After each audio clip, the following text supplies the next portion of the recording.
Welcome back. Before we dive in to explore Blender user interface, we must set a few more preferences. For that, you have to go to main menu in the top bar and then go to edit and select the preferences. This will open a new window where we can customize Blender. Let's start with the interface tab. First, we have the resolution scale.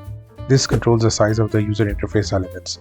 If your user interface looks too small or too large, you can adjust it here by changing the value or by clicking and dragging in the left or right direction to resize it easily. For most users, keeping this at 1.0 works perfectly. However, if you are using a high resolution display, you may want to increase it slightly. For the screen recording, I'll set it to 1.2 to improve the visibility and readability. Next is the border width. This controls how thick the borders of the panels appear. You can increase it if you want to for better visibility, especially on larger screens. For now, we'll keep it at the default value. Then we have numeric input arrows. If this is enabled, small arrows appear next to the numeric values, allowing you to adjust them by clicking it. You can enable it if you want to because it can be helpful for the beginners. Now let's move to the input tab in the preferences and look for a couple of very useful settings. Here we have an option as Emulate Numpad. This option is especially helpful if you are using a laptop or a keyboard that does not have a dedicated numpad. Normally in Blender, the numpad is used for quick view controls like switching to front view, side view, or top view. If you enable this option, Blender will allow you to use the number keys at the top of the keyboard instead of numpad. So if you don't have a numpad, I highly recommend turning this on. Next we have Emulate 3-button mouse option.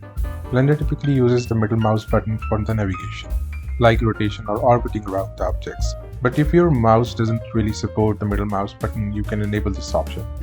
This allows you to hold the Alt key and use the left mouse button to navigate in the viewport. If your mouse already has a middle mouse button, you can leave this option disabled. Now let's move to the System tab in Preferences and take a look at a couple of important things. At the top, there are some options as None, CUDA, OpticX, HIP, One API, etc.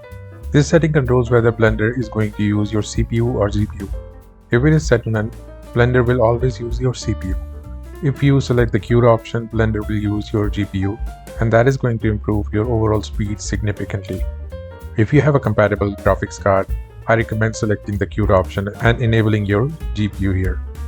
Enabling the CUDA option has detected my GPU, that is NVIDIA GeForce RTX 2060. For performance improvement, let's leave this checkmark enabled. If you're not sure or if you don't have any supported GPU, you can simply leave the option to default, that is None. Next we have Undo steps. This controls how many actions Blender remembers when you press Undo. For example, if you set it to 32, you can go back 32 steps. If you increase this number, you will be able to undo more actions, which can be very helpful while learning.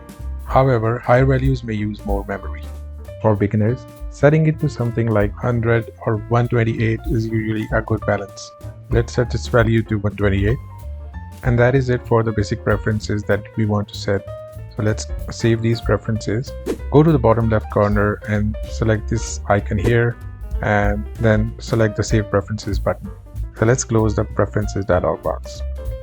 Your preferences are saved. Blender will remember these preferences for you. Even if you close the application, your settings will stay the same the next time you open Blender.